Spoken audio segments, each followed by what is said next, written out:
Bentornati, bentornati, siete ancora una volta in compagnia di Laura Croci. Stiamo conoscendo puntata dopo puntata tutta la squadra di iHome, questa realtà di Treviso che si sta espandendo in più settori e oggi andremo a chiacchierare con un altro componente di questa famiglia perché infatti siamo in collegamento con Michela. Ciao Michela! Ciao, ciao, grazie per l'invito.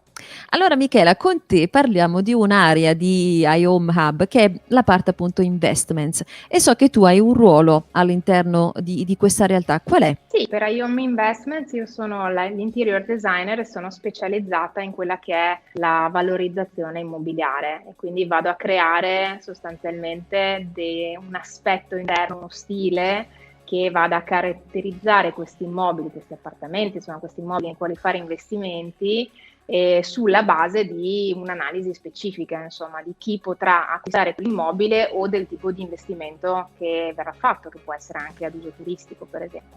So che tu in questo ambito utilizzi vari strumenti, vero? Sì, esatto, infatti soprattutto nella prima fase, appunto, che è quella del creare l'investimento, io quello che faccio è andare a fare tutta una progettazione di quello che sarà il risultato finale, farlo vedere attraverso dei render, si chiamano così, che sono delle immagini virtuali, realistiche, quindi come delle fotografie di quello che sarà il risultato finale. Quindi rende proprio l'idea di come diventerà quel posto quando ancora siamo in fase di progettazione e di realizzazione. Il tuo lavoro io immagino che richieda un lato tecnico, ma anche un lato creativo, vero? Le sposa un po' entrambi insomma, i settori, sia quello più creativo che quello più tecnico.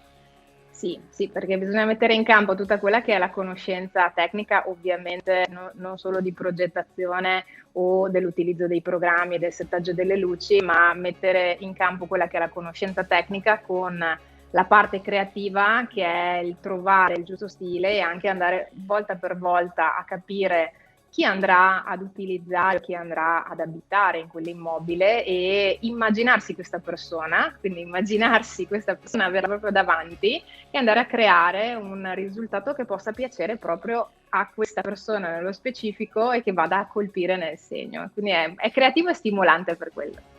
Immagino, e ci vuole anche una buona dose di psicologia da quello che mi racconti. Senti, ma questo riguarda appunto la progettazione, ma una volta che poi l'ambiente è completo e terminato, so che ti occupi anche di fotografia, quindi non solo della progettazione, ma anche di rendere al meglio in fotografia quello che è il risultato finito. Sì, esatto, quando poi un immobile ovviamente è terminato, quando si tratta di andare a fotografare un immobile, quindi andare a far vedere quello che è il risultato finale, serve invece padroneggiare la tecnica fotografica e avere anche le competenze da designer, quindi mi aiuta proprio perché vedo lo spazio e lo vedo come lo vorrebbe vedere la persona che lo vorrà acquistare o che ci andrà a abitare, quindi comunque da fare tutta questa analisi anche prima di fare la fotografia e poi creo appunto quella che è la fotografia di interni e la fotografia immobiliare. Senti Michela, quanto è soddisfacente andare a fotografare il risultato del lavoro che hai progettato? Ah, molto, è molto bello.